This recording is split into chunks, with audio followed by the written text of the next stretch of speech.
우리나라에 폐지 줍는 노인이 100만 명에 달한다고 합니다. 하루에 12시간 일해서 큰 리어카로 2번 날르면 하루에 12,000원, 할머니들은 유모차로 몇 번 날르면 2, 3,000원 법니다. 한 달에 20만 원 이상 버는 사람은 그중에 10%밖에 안 된다고 합니다. 그런데 이 폐지 줍는 노인들을 상대로 2009년에 한 번, 2012년에 한 번 우리나라의 거대 제조업체들이 담합을 했습니다. 그래서 킬로그램당 185원 하던 것이 한 번은 67원까지 떨어졌고 두 번째는 174원 하던 것이 68원까지 떨어졌습니다. 이 사람들은 아무도 보호하지 않고 있습니다. 국가도 보호하지 않고 지방자치단체도 보호하지 않고 있습니다. 담합에 의해서 이 어르신들이 받은 피해, 받은 손해 누가 보상해야 한다고 생각합니까, 총리? 어려운 어르신들에 대해서 정부가 챙겨드려야 되고 또 그동안 우리나라의 발전을 위해서 애쓰신 부분에 대해서 또 보답을 해드려야 된다 하는 이런 생각에 대해서는 정부가 분명하게 인식을 하고 있습니다. 이분들에게 어떤 피해가 생겼는지 여부에 대해서는 구체적으로 알아보고 그런 부분에 대해서 보완책을 마련하도록 하겠습니다. 저의 오늘 첫 번째 질의 주제는 불평등과 경제민주화입니다. 이 두 번의 담합의 과정에서 지난 10년간 부가 일정 정도 있다고 한다면 담합을 한 제조업체는 70을 가져가다 95를 가져간 겁니다. 중간에 있는 고물상들은 킬로그램당 100원씩만 받기 때문에 전혀 수입에 변화가 없습니다. 이 고물상들 수입은 그대로인 채 제조업체는 담합을 해서 팔 때 25% 늘렸습니다. 그런데 어르신들은 그 수입이 절반으로 떨어졌습니다. 이럴 때 그들을 보호하는 것이 국가와 사회라고 생각합니다. 저는 이 어르신들을 보호할 수 있는 유일한 방법은 징벌적 손해배상이라고 생각합니다. 어떻게 생각하십니까? 이 어르신들이 피해를 입었다고 하면 그 부분에 관한 합당한 대책이 필요하다고 생각을 합니다. 다만 집단소송과 징벌적 손해배상 제도에 대해서는 의원님께서 잘 아시는 바와 같이 피해 구제 강화와 위법행위 억제 등의 긍정적 효과도 있지만 또 우리 민법상의 기본 원칙이 또 있습니다. 우리 민법은 실손해배상 원칙을 가지고 있습니다. 이 원칙에 부합하지 않고 또 남소에 따른 기업활동 위축의 우려를 제기하는 분들도 많이 있습니다. 따라서 집단소송과 징벌적 손해배상 제도라고 하는 특정 제도를 확대 도입하는 것에 관해서는 면밀한 검토가 필요한 사안이라고 생각을 합니다. 국민권익위원회가 2012년도에 우리나라의 약자들을 보호하기 위해서 소비자들을 보호하기 위해서 징벌적 손해배상 도입이 필요하다. 집단소송이 도입이 필요하다 하는 건의를 하신 거 알고 있죠? 제한적으로 그런 의견이 있었던 것으로 알고 있습니다. 그래서 하도급 납품단가 후려치기 기술 편취에 대해서 또 우리 금융정보보호에 대해서 징벌적 손해배상제가 도입됐죠. 제가 알기로는 지금 모두 4가지의 징벌적 손해배상이 도입된 것으로 알고 있습니다. 그래서 기존의 민법 체계하고는 맞지 않는다 하는 것이 그 논거 자체가 이미 허물어진 것이죠. 기본은 여전히 민법 원칙이 남아 있습니다. 예외가 많이 생기면 체계가 허물어진 것이죠.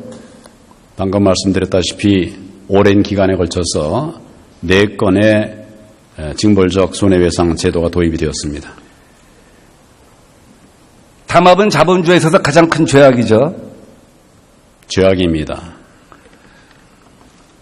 납품단가 후려치기보다 더 큰 죄가 담합이죠. 그런 행위들이 다 적절치 않은 부적절한 행위들입니다. 담합으로 인해 얻는 이득보다 담합이 적발돼서 얻는 손실이 수십 배 더 크다는 교훈이 있어야지만 담합은 근절되겠죠. 담합에 대해서 정부가 의지를 가지고 지금 계속 단속도 하고 계도도 하고 교육도 하고 있습니다.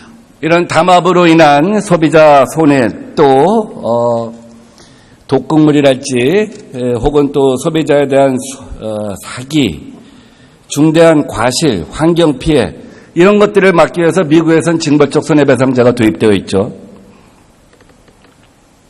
역시 여전히 포괄적인 징벌적 손해배상보다는 케이스 바이 케이스로 그렇게 적용이 되고 있는 것으로 알고 있습니다. 미국은 일반화되어 있죠. 폭스바겐 미국의 피해 관련해서 미국이 어느 규모로 합의를 했죠? 그 액수를 정확하게 알 수는 제가 기억하지 못합니다만은 지금 우리와 미국이 법제가 다르기 때문에 차이가 많이 나고 있는 것으로 알고 있습니다. 소비자 개인당 700만 원, 국가는 17조. 그래서 전기차 보급한 것으로 징벌적 손해배상 합의했습니다. 한국에 같은 차종 12만 대 팔렸습니다. 한국은 AS 해준 걸로 끝납니다. 어느 나라 소비자는 징벌적 손해배상에 의해서 피해를 보상받는데 대한민국 피해자는 보상을 받지 못하고 심지어 법무법인을 통해서 미국 가서 그 손해를 보상받아야 한다. 이 이치에 맞는 말입니까?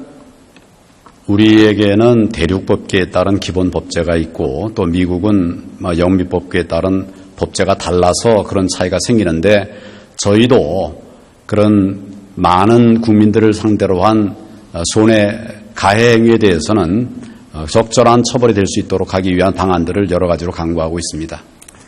중국이나 타이완은 영미법을 따르는데도 징벌적 손해배상을 도입하고 있습니다. 러시아도 마찬가지입니다. 이제 징벌적 손해배상제는 글로벌 스탠다드입니다. 영미가 다르고 대륙이 다른 게 아닙니다. 총리, 과거의 법전을 벗어던지십시오. 사회적 약자를 보호하기 위해서 과거의 경제학 교과서를 벗어던지십시오. 우리 사회에서 또 다른 약자를 얘기하겠습니다. 금융추방자입니다. 1,000만 원 이하 10년 이상 장기 연체자가 한 몇 명 정도, 규모는 얼마라고 보십니까? 규모에 대해서는 제가 확인을 좀 해서 말씀을 드리겠습니다. 한 20만 명 채 안 되고 한 2, 3조 됩니다. 이 사람들은 맨 처음에 찜질방으로 갑니다. 그리고 고시원으로 갑니다. 아이들은 보육원에 맡깁니다. 왜? 학교에 가는 순간 소재지가 전하기 때문이죠. 가정이 해체되죠. 10년이 지났습니다. 이 10년이면 충분히 그의 도덕적 해이에 대해서 사회적으로 징벌을 받은 거 아니라고 생각하십니까? 그렇게 단정적으로 말씀드리기는 어렵고 안타까운 현실입니다. 저는 그 사람들을 양지에 나오게 하는 것이 사회적으로 득이라고 생각합니다. 경제적 추방자가 실질적인 경제 활동을 함으로써 그것이 오히려 소비도 증가시키고 사회적 통합도 되고 그렇게 하는 것만이 오히려 이 땅에 사회적 약자한테 패자부활전 가능하게 하는 것이다. 저는 경제민주화가 별게 아니다.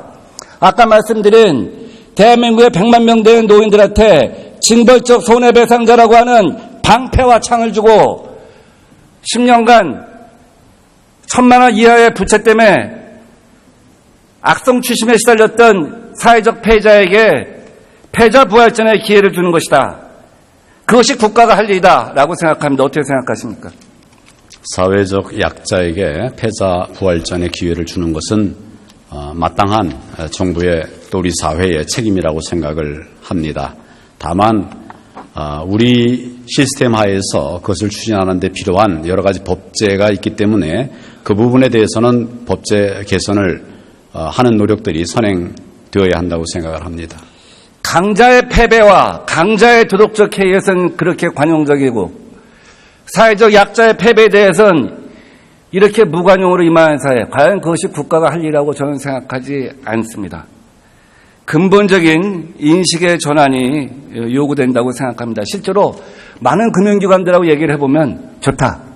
한 10년 정도 고통을 당했다고 한다면, 가족해직까지 당했다고 한다면 오히려 사회공헌기금의 일부를 내서 1년에 한 5천억씩만 털어줘도 10년이면 다 털겠다. 오히려 금융기관에서 이런 제안까지 합니다. 총리의 정말 전향적인 사고의 전환이 요구되겠습니다. 오늘 두 번째 주제입니다. 오늘 저는 총선 민의에 의해 제1당이 된 더불어민주당의 각 분야의 제1호 공약을 얘기하고 있습니다. 징벌적 손해배상제, 그 다음에 부채의 탕감, 세 번째는 공공임대주택의 공급입니다. 지난해 연말 제3차 저출산 고령화 대책 발표한 바 있죠? 그렇습니다. 1, 2차와 무엇이 다르죠? 1, 2차는 저출산 대책의 출발점이었습니다. 그동안에 우리가 검토하지 못했던 여러 항목들에 대해서 대책들을 마련해서 진행을 했었습니다. 그 결과 구조적인 개선이 필요하겠다는 결론을 내리고 저출산의 개선을 위한 구조적 시스템을 마련하기 위한 것이 제3차 저출산 종합계획의 핵심이라고 말할 수가 있습니다. 1, 2차와 3차의 차이점은 3차는 저출산 문제를 국가 존립의 문제로 보았다는 것입니다. 제가 작년에 대정부 질문하면서 이대로 가면 우리가 국가 소멸한다. 국가 소멸을 막기 위해서는 재원에 과감한 증발이 필요하다. 그래서 대기업도 삼성도 핸드폰이 안 팔리면 현대도 자동차가 안 팔리면 애기 울음소리가 들려서 소비자가 없다면 그들도 어려운데 출산율 2.0이 될 때까지 국가 소멸을 방지할 수 있는 사회적 합의에 기초한 목적세를 도입한 것이 어떻게 했느냐. 그리고 한 50%의 국민이 세금을 안 내는데 그들도 한 달에 10,000원씩은 내보자. 이렇게 사회적 합의를 할 때만 근본적인 변화가 가능하지 않겠냐 하는 얘기를 한 바 있습니다. 어쨌거나 3차 저출산 대책에서는 저의 인식을 부분이나 받아들여서 국가 존립의 문제로 봤고 공공임대주택의 대량 보급이 필요하다 하는 결론에 도달한 것이죠. 공공임대주택의 대대적인 공급이 필요하다. 맞죠? 예, 그 대대적 확보를 위한 노력들을 지금 추진하고 있고 이 정부 들어서 역대 정부의 가장 보다 많은 그런 공급 계획을 갖고 있습니다. 또 한편에서 우리 지금 전월세난을 해결하기 위해서는 공공임대주택이 필요합니다. 지금 주택보급률이 100%를 넘어섰죠? 그렇습니다. 자가 보유율이 한 40% 50% 됩니다. 자가 보유율이 50 내지 60% 되면 어떤 현상이 벌어지는지 대충 아십니까? 여러 가지 각도에서 검토가 그러면 가능하겠습니다. 주택수는 더 이상 늘어나지 않습니다. 살만한 사람은 다 산 것이죠. 전월세 사람 중에 상위 30%만 주택담보랄지 여러 가지 형식을 빌려서 주택을 구입하려고 합니다. 하위 20, 30%는 주택을 구입할 역량이 없습니다. 그래서 대개의 선진국들은 하위 20%한테 양질의 우량한 공공임대주택을 공급합니다. 아십니까? 저희도 그런 정책을 지금 강력하게 추진을 하고 있습니다. 그렇게 했을 때 시장이 변화하겠죠. 우선 양질의 임대주택이 공급되면 전반적으로 자기 집을 소유하려고 하는 집 갖지 못한 상위 30%의 전월세 시장이 안정이 되겠죠. 가격이 하향화되겠죠. 그렇죠? 그런 목표를 가지고 노력을 하고 있습니다. 고민을 함께 해주시기 바랍니다. 다음 두 번째는 어쨌든 공공임대주택이 이렇게 대량 공급되면 경기를 진작시키는 측면이 있겠죠. 그런 측면이 있습니다. 지금까지 우리는 포획이 되어 있습니다. 모든 문제를 갖다가 건축 자본에, 건설 자본에, 건설 산업에 포획이 되어서 지금까지 주택 매매 시장 중심으로 문제를 바라봤는데 지금은 매매 시장보다 임대 시장이 훨씬 큽니다. 이 임대 시장의 안정화, 이것은 전월세 가격의 상한제. 두 번째는 계약갱신 청구권의 보장입니다. 오늘 그 문제는 얘기하지 않겠습니다. 이제 물량의 공급 문제입니다. 저는 대대적인 양질의 공공임대주택 공급을 통해서 이 저출산 문제를 해결해야 한다. 그러기 위해서 획기적으로 재원을 만들어야 한다. 아까 말씀드린 국가소멸 방지세, 사회적 목적세를 도입하든지 그렇지 않다고 한다면 국민연금을 활용하자 하는 제안을 하고 싶습니다. 이 제안 들어보셨습니까? 제안을 들어봤느냐 물어주셨습니까? 예. 의원님도 말씀하셨고 또 그런 주장을 하는 분들도 있습니다. 국민연금은 원래 공공투자를 하게 되어 있습니다. 또 지금 채권에 대한 57%를 갖다가 투자를 하고 있습니다. 우리가 국민 안심채권을 발행해서 한 3 내지 4%의 이자를 보장해 준다고 한다면 국민연금은 전혀 손해가 나지 않습니다. 그리고 이 운용을 이것을 통해서 대대적으로 앞으로 향후 10년간 한 해에 한 20만 원씩 공공임대주택을 공급한다고 한다면 저출산 고령화 문제도 해결되고 임대시장 문제도 해결될 것이라고 생각합니다. 이 문제에 대해서 정부가 어떤 인식을 갖고 있습니까? 국민연금은 의원님 잘 아시다시피 가입자가 납부한 보험료로 조성한 그런 재원입니다. 그 기금을 활용한 공공투자의 문제는 기금의 수익성과 또 안정성에 미치는 영향을 종합적으로 고려해서 사회적 합의를 거쳐 판단을 해야 될 사안이라고 생각을 합니다. 그리고 외에 정부가 아까 말씀드린 것처럼 공공임대주택의 공급을 위해서 다각적인 방법들을 강구하고 있습니다. 그리고 말씀드린 것처럼 역대 어느 정부보다도 많은 공공임대주택 공급 계획을 가지고 있고 지금 추진을 해나가고 있다는 점을 말씀드립니다. 그런 조건이 충족된다면 우리 더불어민주당이 추진하는 국민연금의 공공임대주택 투자 사업에 동의하시겠습니까? 저희가 동의할 문제가 아니라 기금에서 아까 말씀드린 것처럼 기금의 수익성 또 안정성 등을 종합적으로 고려해서 판단을 하는 것이 선행되어야 된다는 생각을 갖습니다. 저출산 고령화 문제하고 주거난민 주거복지 문제는 복지부 장관이 개인이 해결할 수 있는 문제가 아닙니다. 국가 차원에서 해결해야 할 문제예요. 총리 그분들한테 넘겨지는 문제가 아닙니다. 어떻게 다시 한번 생각해 보시겠습니까? 저출산 극복 문제는 의원님 말씀하시는 것처럼 지금 정부의 가장 큰 현안 과제고 지난 1차, 2차 종합계획의 결과를 토대로 해서 그것이 크게 개선되지 않았기 때문에 물론 이 계속 저출산율이 낮아져가고 있던 출산율이 낮아져가고 있던 것이 지금 멈추긴 했습니다. 그렇지만 아직도 가야 될 길이 멀기 때문에 정부가 역량을 집중해서 저출산 문제 극복을 위한 노력을 하고 있습니다. 그러나 그 방법을 어떤 것을 취할 것인가 하는 것은 합법적인 방안, 합리적인 방안, 또 사회적 공감대가 형성된 방안 이런 것들을 찾아서 추진해 나가야 되지 않겠나 이런 생각을 가지고 있습니다. 큰 절벽하고 얘기하는 것 같은 느낌이 드는데 어쨌든 계속하겠습니다. 그러나 2020년까지 출산율 1.5를 갖다가 달성하겠다는 정부의 목표는 신혼부부를 위한 국민 행복주택을 갖다가 13만 원씩 공급한다고 할지라도 2020년까지는 달성이 어렵습니다. 그래서 청년 취업 문제가 굉장히 중요합니다. 임금 피크제를 도입해서 청년 취업 문제를 해결하겠다고 했죠? 예, 그런데 도움이 될 것으로 생각을 합니다. 346개 공공기관 1분기 신규 채용 인원을 보면 작년 동기간에 비해서 26.3% 감소했습니다. 정부가 임금 피크제를 도입하면 고용이 는다고 했는데 공공기관에 오히려 줄어들었습니다. 정부의 가정이 틀렸다는 얘기입니다. 확인해 보셨습니까? 지금 제가 가지고 있는 통계로는 임금 피크제에 따른 금년도 신규 채용 목표가 4,000명이고 그걸 포함해서 금년도 실제로 이제 채용하려는 목표가 19,000명으로 이렇게 되어 있습니다. 청년 의무 고용 촉진 특별법에 의해서 매년 정원의 3% 지방 공기업과 공공기관이 34세 이하 청년 일자리 제공하게 되어 있죠. 그렇습니다. 올해 연말 일몰 끝나죠. 그렇습니다. 연장하실 생각이 있습니까? 그럼 관계부처와 한번 충분하게 검토를 해보겠습니다. 3%가 아니라 5% 늘릴 생각은 없습니까?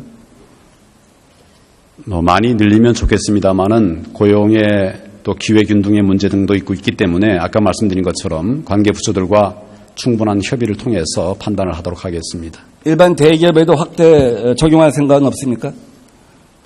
공공기관보다 더 어려운 문제입니다. 그 부분도 기업의 근로 조건, 근로 여건들을 우리가 강제할 수는 없기 때문에 충분하게 협의를 해보도록 하겠습니다. 우리나라 저출산 고령화가 정부가 지난번에 5년이 정말 골든타임이다. 이때 문제 해결하지 않으면 안 된다고 했습니다. 그렇기 때문에 저는 비상한 정책을 요구하는 거예요. 지금 청년 실업이 너무나 심해서 요 한 5년, 10년의 어떤 청년들이 집단적으로 어떤 재앙의 시기를 갖다 일생 동안 경험할 가능성도 있습니다. 그래서 일본에서도 아주 심각한 시기에는 3, 4년 동안 이렇게 특단의 대책을 강구한 적이 있습니다. 비슷한 대책을 도입할 생각이 없으십니까? 정부도 이 문제의 심각성에 대해서 인지를 하고 있습니다. 의원님 말씀하신 그런 걱정의 취지도 알겠습니다.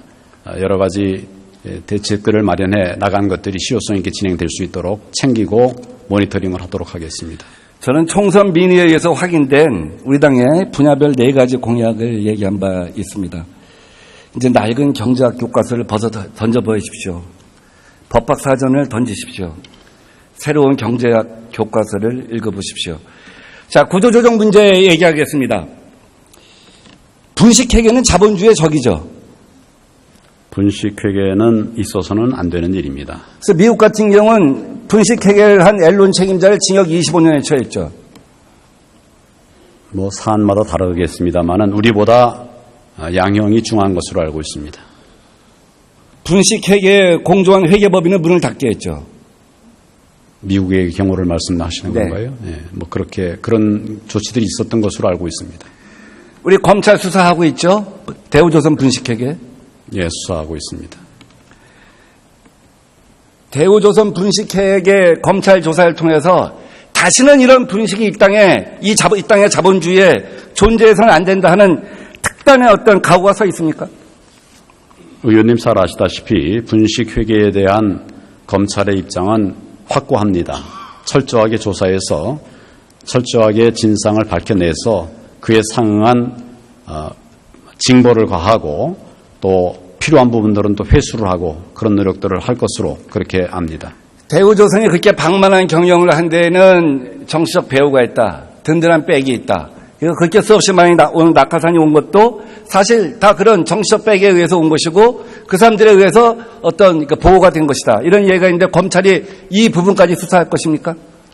검찰은 의혹이 있는 부분이라든지 또 비리가 있는 부분에 대해서는 빠짐없이 철저하게 수사를 할 것으로 알고 있습니다. 다만 의원님 잘 아시다시피 수사에는 증거라고 하는 것이 뒷받침되어야 되기 때문에 그 한계가 있을지는 모르겠지만 그러나 그 증거들을 샅샅이 찾기 위한 노력들을 검찰이 원칙에 따라서 할 것으로 그렇게 알고 있습니다.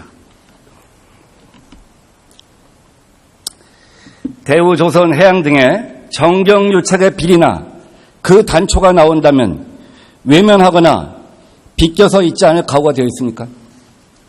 검찰이 비리가 있는데 비껴갈 이유가 없습니다. 그렇게 하지 않을 것입니다. 철저하게 잘 수사를 하고 수사에 상응한 결과를 응징으로 그렇게 할 것으로 조치를 할 것으로 알고 있습니다.